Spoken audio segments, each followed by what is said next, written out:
Hey, everybody. Thank you so much for joining us. As we mentioned earlier today, Brian Mendenhall, Himanshu Verma, we are joined by two wonderful guests. Why don't we go down the line and have you introduce yourselves, starting with Hart. Well, hey, thanks so much for having us on the program today. My name is Hart Rossman. I'm the Vice President for Security and Infrastructure at AWS, and I look after the AWS CERT. Yeah, thanks for having us here. I'm Sam Rubin. I am the SVP of Threat Intelligence and Consulting at Unit 42 by Palo Alto Networks. Awesome. Thank you so much for being here. Before we move any further, we have an exciting moment. Hart, the vibes, man. The vibes, I love it. We all have been wildly anticipating exactly what it is that you're going to be wearing this week. And in preparation of this moment, Himanshu, are you ready? We all need to be bedazzled to meet Hart's energy here. So here guys, we go. Where are my sunglasses? You guys are awesome. Well done. And not just that, I think we missed, we were actually taking bets on what Hart's going to wear. And now I think that we need to start this trend because, this is the reInvent 2024 entry. Reinforce will be there as well, right? So now it's becoming a theme of what is Hart going to wear.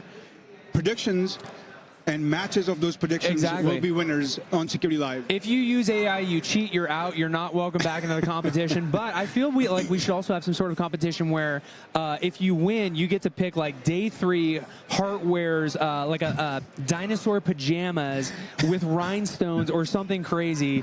I'm just signing you up for stuff, Hart. I hope you don't mind. I'm here for it.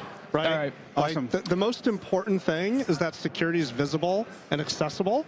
And if wearing some fun outfits gets us there, I'm here for it. On that note, Sam, I do have something. This is for each of you guys. Thank you. If we can get the camera real tight on this really quickly, if I can hold this perfectly still, this is a security and level 1 MSSP bedazzled pin. There we go. One for each of you guys for being on the show. Thank you so much for being here. Sam, this one is yours. Awesome. Cool. Thanks so there much. you go, Sam. You're hooked up. All right. Perfect. So with the theme of bedazzled, I think let's keep that going. Hart, this is a significant moment for especially the customer incident response team. I think we had a swear jar, or not a swear jar, like an acronym jar. Hart mentioned, he's responsible for the customer incident response team is a set of folks who actually help our customers with incident response. I'll let Hart explain a little bit about our customer incident response team, the service that our team offers, and then especially why reInvent 24 is a key moment for that team. For sure. And actually, it's super exciting for AWS and our partners, right? I'm so excited, Sam, that you're here with us today. Earlier this week, we were able to launch the AWS Security Incident Response Service, which is this amazing console service technology stack that allows customers to be more effective, be more efficient, and faster at identifying and responding to security issues that are in their environment. It's deeply integrated with partners like Palo Alto Unit 42. And we all know that incident response is a team sport. And so we're super excited to empower our customers to do a better job there, better connect them with incident response experts like Sam and team. And then if they'd like, pull in the AWS CERT to help as needed. Awesome. Sam, coming to you for our incident response in general, you've been in the industry for quite some time. Sure. And Palo Alto, as a esteemed partner, has had this offering for our customers. What are some of the key trends that you see where customers are seeking for help and assistance when it comes to incident response? Yeah, so in Unit 42, we have a big global incident response team and doing around 800 plus incident response investigations a year. We're getting the call when something really bad happens, usually when it's escalating beyond what their internal SOC has the capability to handle themselves. So these are major ransomware attacks. These are nation-state adversaries in their environment. Disruptive attacks. That's when Unit 42 comes in to help. See, that's awesome. And a lot of our customers are these days wanting to know, especially with the new adoption of AI/ML and generative AI, not only how that's being used to automate incident response and automate security teams' jobs, but then also on the flip side, how are these teams getting prepared to help customers keep the generative AI-powered attack vectors away? Are you seeing some of those trends or ask from customers where, we often get asked, like bots, for example, Sure. are now getting powered by generative AI, or some of these attack vectors that traditionally, it would take days or weeks to actually launch could now have an exponentially shorter time frame. So how are your teams preparing for that? Yeah, so we're asked all the time, what are you seeing on the Gen AI threat landscape? And our perspective here from doing all this incident response from our research in Unit 42 is that it's early days. Threat actors are absolutely experimenting, starting to use Gen AI. But we see it as sort of more evolutionary in their capability than revolutionary. They're doing things obviously like the perfected phishing message, no surprise there. But they're also starting to use it for some resource generation of different infrastructure and fundamentally speeding up each stage of the, if you think about it from a MITRE attack perspective, each stage of the kill chain, they're starting to speed up what they do. So that's where it's going. So we're seeing attackers leveraging generative AI to coordinate attacks at scale, is what I'm hearing. Are we also seeing, and like the social engineering piece of this, we've been seeing this for quite a while as well, whether that's the perfect email, whether it's a deep fake, the poor CEO jumps on a Chime chat and asks for everyone to send him money. Like if that is your organization, like I'm so sorry. Are we also seeing advanced techniques, tactics, and procedures, TTPs? I'm not going to put one in the jar. TTPs. You caught yourself. Yeah, exactly. So, are TTPs changing techniques, tactics, and procedures?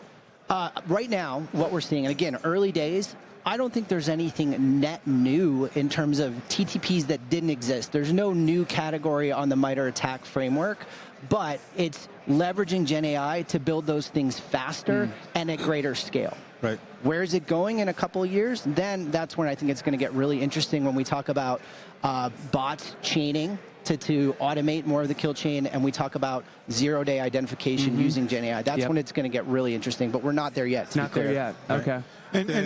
And just to kind of build on that, right? Like, in the defensive space, incident response teams, right? You can't protect what you don't understand. And so now is the time to start getting comfortable using generative AI technology. And then as a incident response team, as Unit 42 has done, as AWS CERT has done, develop those playbooks for how will you respond where there's a Gen AI involved element, right? It could be something that the adversary is contributing to the conversation, but it also could be the target of the attack, right? And so having those playbooks available, rehearsing them is absolutely critical. A little earlier this year, the AWS CERT released 4 runbooks and playbooks specifically to help incident responders investigate and resolve issues surrounding generative AI technologies. They're open source, they're in our GitHub repo, and we welcome anybody to go take a look at them and start using them. So I've got a question there. Sorry, Himanshu. Is just along those lines, Hart. There's been discussion from like a generative AI and security posture standpoint, and in the incident response context, are we seeing generative AI able to stitch together your security controls, your security posture to help you prepare proactively for that incident situation? Is generative AI there? We're seeing some early benefits there. I'll tell you what we're doing in production, though. So one of the things that we built internally that has been actually very helpful to our responders is a generative AI, multi-agentic, right, retrieval augmented investigation bot. And so what happens is our incident responders will go to the investigation helper, and they'll ask it some questions about an inbound ticket. They'll ask it to correlate, they'll ask it to recommend courses of action, and we're finding actually a very high success rate there about speed to resolution, right? Wow. So responders are really happy with it. Just to give you an idea, when we initially launched it earlier this year internally, we thought our responders might ask 1 or 2 questions and then get back to their regular playbook. It turns out that on average, they ask about 11 questions. They find it so helpful getting to the right outcome quicker. And so now that we've seen that, we want to say, okay, 11 questions, it's sticky, it's powerful, but can we actually get them that result in fewer questions? So right now we're kind of working on that optimization and tuning. Yeah, that's a great use case of helping automate and reduce the mean time to response further for the incident response teams. I think one of the other underscored factor that sort of gets overlooked is that this is not just teams working in silos, both for AWS security services as well as partners like Palo Alto and their overall suite of services. I'm assuming, correct me if I'm wrong, that the incident response teams bring more value and insights back into the services as well. So, AWS uses our native security services like Guard Duty, for example, for threat detection. Similarly, for Palo Alto, you provide security services that integrate with AWS workloads as well. How do you see this cycle, the continuous loop of bringing value back into the products for better customer outcomes? Absolutely. A great question. I think that the learnings from incident response and from threat intelligence more broadly are just fundamental to running a great security business, right? So we are, the IR teams in the SOC with our partners, when we're there, we are getting the frontline view of what's going on and the tactics, techniques, and procedures, the indicators of compromise. I'm not going to use an acronym. It was close. Yeah, it was close. I almost dropped one. But that are actually being leveraged and are effective to enable the threat actor. And so we bring those back into, at Palo Alto Networks, to make our product detections better, right? But also in our services, when we can have a threat-led view of how you invest your limited security resources, your people, your security budget, what you're focused on, you're going to have much better outcomes. Yeah, and so it's such an interesting point that you touch on there. Is just now, like we've been talking about the incident response, digital forensics, all of the things that happen after things go bump in the night. But what you're talking about now is how do we connect that to a proactive threat detection and incident response holistic solution where it comes into maybe your SIM or your correlation rules, your AI-generated threat intelligence. Like, how does this whole thing come together, and how important is it that your incident response program is connected to your threat detection program? You can't operate a good program without it. It's a flywheel. It's a continuous feedback loop, and we do that in Palo Alto Networks. We do that with our customers. I'm sure your teams are doing that as well, Hart. And the best is when we can actually not just do it internally, but when we can collaborate with other industry peers, public sector as well, and all share information. I mean, we're all against the same bad guys here. Absolutely, and there's this really nice virtuous cycle, right, between the threat intelligence that we're talking about and then what we've started to call responder-led intelligence, right? And you kind of get that nice loop, you get that feedback loop, and then when you drive that into automation so that our responders can constantly move up the stack, right? Less work for anybody to do in a response because the technology is doing it for you. Absolutely. Right? It just really becomes powerful. Yep, they become part of the detection and rule set where over time, when it's done well, your incident responders or even in the SOC, the level 2, level 3 analysts, they're spending their time on the things that are really novel and different and anomalous. They're not sort of doing the whack-a-mole because you've been able to automate those things with good threat intelligence and playbooks. Absolutely. Awesome. And with the new service that's now available, the AWS Security Incident Response, customers can now automatically triage findings from Guard Duty, from Security Hub, where we also have partner findings. And more importantly, they can actually log in cases, track cases, appropriately allow permissions for their incident response teams. I think this is all great, Hart, but where and how do partners play a role? And I think that's something I'm sure Palo Alto and our other partners will be very interested to know as well.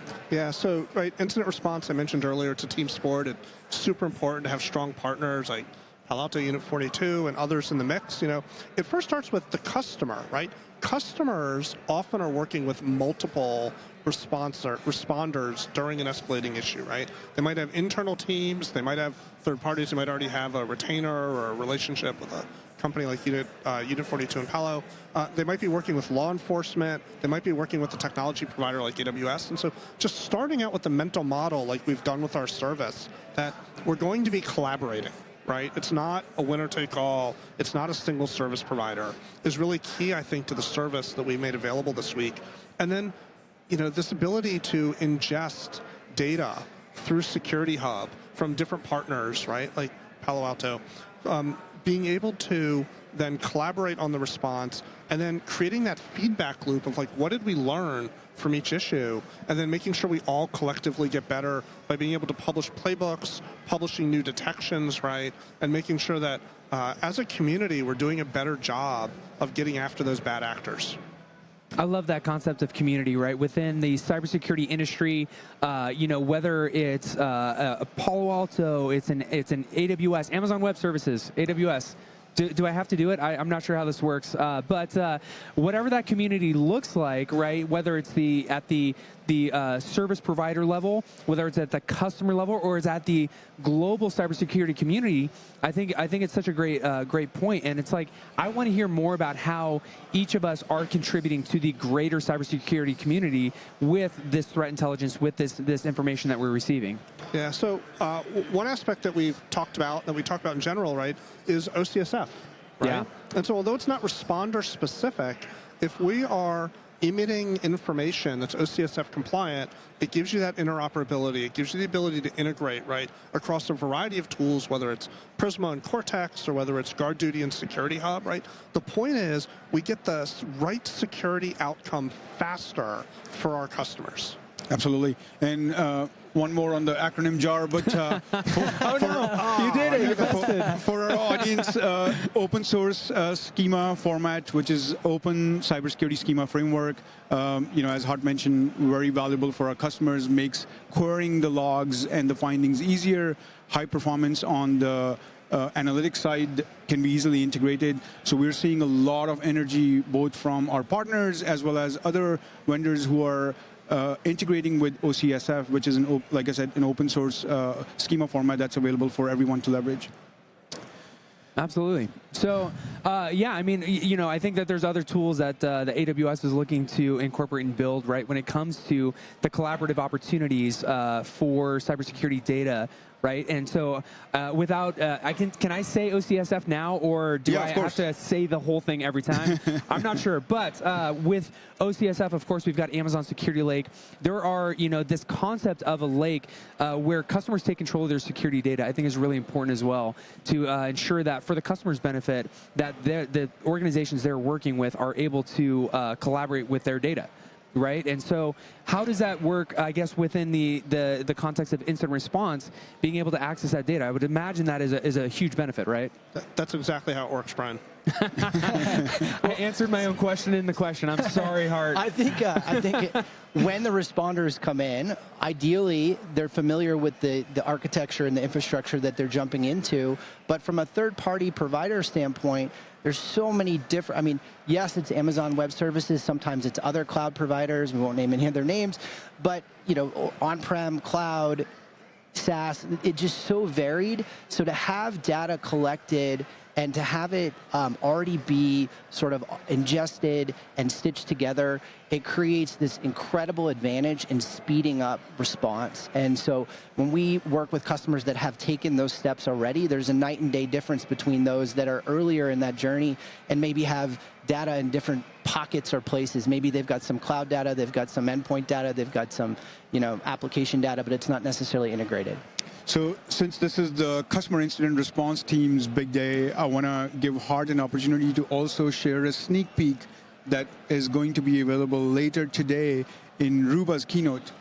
Hart, do you want to give everyone just a heads up on what to look out for? I'll give you a little bit of a teaser. There's two things that have been the theme of our conversation today. And again, so excited to have Sam with Unit 42 with us. The first is speed. Right? Everything we want to do around incident response is getting to the fastest security outcome for our customer. And the second is partners and partnership. And so please tune in later to Ruba's keynote, where she's going to have a great announcement about security partners and incident response. Awesome. Thank you so much. That is it for this piece of the show. I want to say thank you. Say thank you to Sam. Thank you to Hart. Thank you so much for being here with us. So much exciting stuff.